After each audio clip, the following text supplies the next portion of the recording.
Hah? Tangan. Oh, bukan kepala. Bukan yang mulia. Oke, kemudian? Dua-duanya. Oh, tangan begini ya. Oke. Dari bawah waktu diangkat kepalanya ada mengeluarkan darah? Ada yang mulia. Banyak? Itu nggak tahu keluar dari dalam organ tubuhnya atau dari genangan yang di lantai itu yang mulia.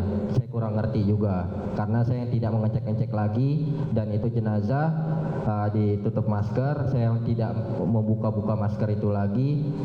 Oh, masih masker ya? Iya yang mulia. Ada lubang maskernya? Saya kurang lihat yang mulia. Kurang lihat. Iya. Luka apa yang saudara lihat pertama kali melihat jenazah? Hanya luka tembak yang mulia. Ya, di mana? Di sini yang mulia, di dada. Tahu dari mana kalau itu luka tembak? Ada bolongan yang mulia. Oh, ada bolongan. Oke, di dada. Iya yang mulia. Sebelah kiri, kanan?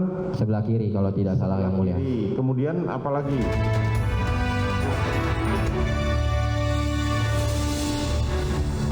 Selamat sore, kita berjumpa di iNewsroom, ruang memperdalam informasi yang aktual dan komprehensif. Pemirsa, unjuk rasa buruh pelabuhan di Kendari, Sulawesi Tenggara berujung ricuh. Saya Reinhard Sirait, inilah iNewsroom selengkapnya.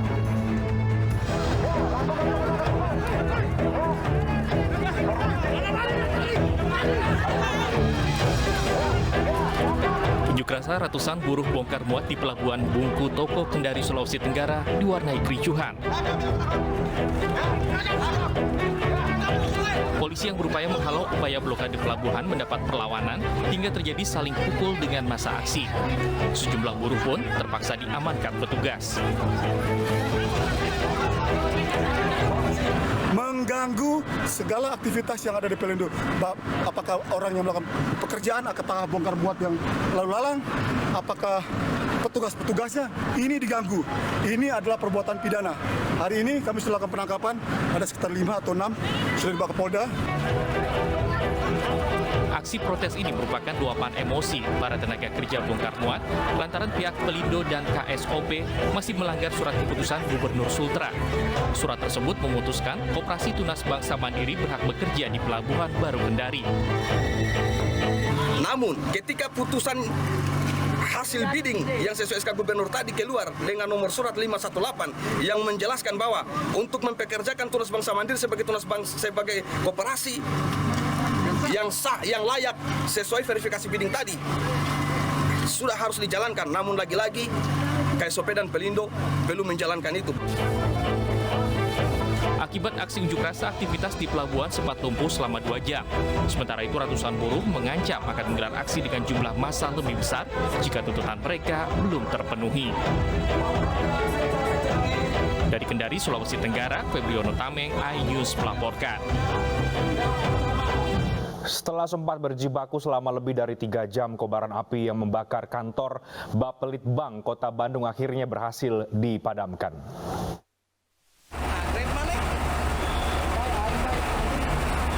Setelah berjibaku melakukan pemadaman selama lebih dari 3 jam, petugas dari Dinas Kebakaran Kota Bandung akhirnya berhasil memadamkan kobaran api yang melalap kantor Bapelitbang. Saat ini petugas masih melakukan pendinginan di ruangan yang berada di lantai 2 gedung.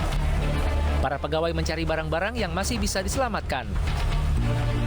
Wali Kota Bandung, Yana Mulyana, mengatakan pihaknya hingga kini belum mengetahui penyebab pasti kebakaran. Meski demikian, ia berharap ada barang-barang yang masih bisa diselamatkan dari lokasi kebakaran. Belum tahu. Untuk berkas-berkas gimana, Pak?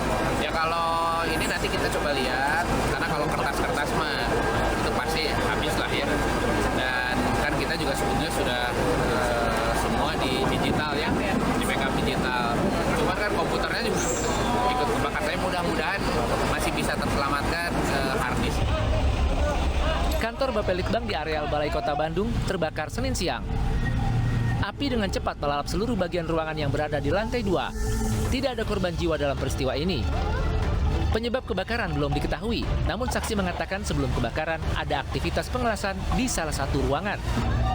Polisi telah mengamankan sejumlah saksi.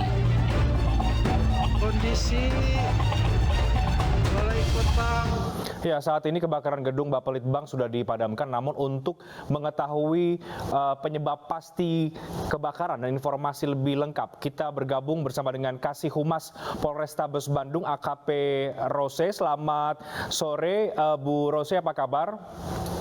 Selamat sore, Mas Reinhardt.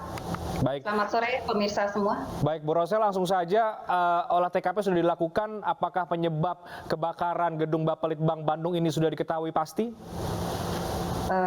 Terima kasih Mas Reinhardt, selamat sore dan selamat sore para pemirsa semua.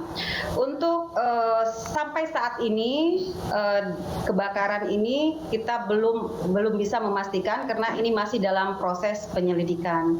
Demikian Mas Reinhardt. Oke, sudah ada belum diketahui penyebab pasti Bu Rose, tapi yang kami dengar juga sudah ada orang yang diamankan, 1 orang diamankan. Ini statusnya bagaimana nih? Apakah ini terduga tersangka atau seperti apa, Bu Rose? Iya, terima kasih. Sejauh ini kami sudah mengamankan 4 orang, namun hanya untuk dimintai keterangan sebagai saksi. Demikian Mas Reinhardt. Oke, jadi 4 orang hanya dimintai keterangan sebagai saksi. Jadi sejauh ini hasil penyelidikan dari Polrestabes Bandung seperti apa, Bu Rose, dari penyebab ataupun kebakaran gedung Bapelitbang ini? Karena sejauh ini masih dalam proses penyelidikan, jadi kami mohon untuk bersabar. Semoga proses penyelidikan ini berjalan dengan cepat dan untuk hasilnya nanti akan kami beritahukan. Oke. Demikian, baik, Bu Rose, untuk kronologis kebakaran sebenarnya seperti apa? Meskipun sudah berhasil dipadamkan, namun seperti apa kronologis pasti kebakaran yang terjadi ini?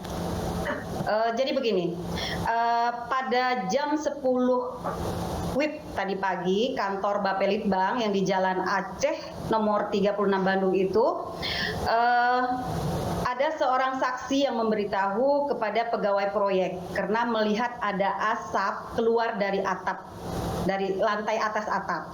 Kemudian saksi ini membawa APAR, yaitu alat pemadam api ringan. Nah, awalnya api itu mulai bisa dipadamkan, namun kembali menyala dan langsung membesar. Nah, selanjutnya saksi ini berlari, kemudian menghubungi pihak kepolisian dan pihak pemadam kebakaran. Demikian Mas Reinhardt. Oke, jadi setelah ini apalagi yang akan dilakukan oleh kepolisian, Bu Rose? Apakah akan menggali keterangan lebih jauh lagi atau akan ada olah TKP lanjutan? Sejauh ini kita melakukan pengamanan di lokasi dan kita sudah pasang polis lain juga karena sekarang posisinya api sedang dalam proses pendinginan. Karena pada jam 12.30 tadi api sudah mulai padam. Baik, terima kasih untuk informasinya. AKP Rose, Kasih Humas Polrestabes Bandung sudah bergabung bersama dengan kami di iNewsroom. Oke, terima kasih. Ya, kita ke informasi berikutnya. Sebelumnya kita tahu Oktober yang lalu kebakaran melanda Masjid Jakarta Islamic Center Koja, Jakarta Utara. Kebakaran bermula ketika pekerja bangunan sedang merenovasi kubah masjid.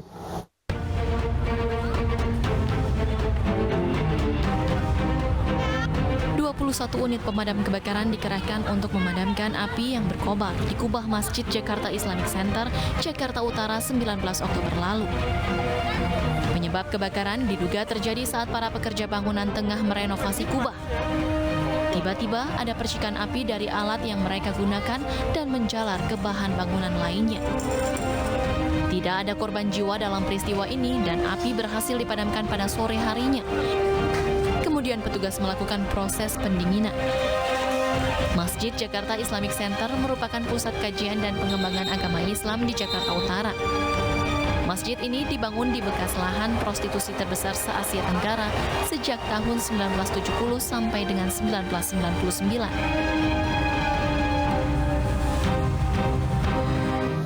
Dua kereta api pengangkut batu bara bertabrakan di Lampung, Tengah Lampung. Kami akan hadirkan informasinya sesaat lagi.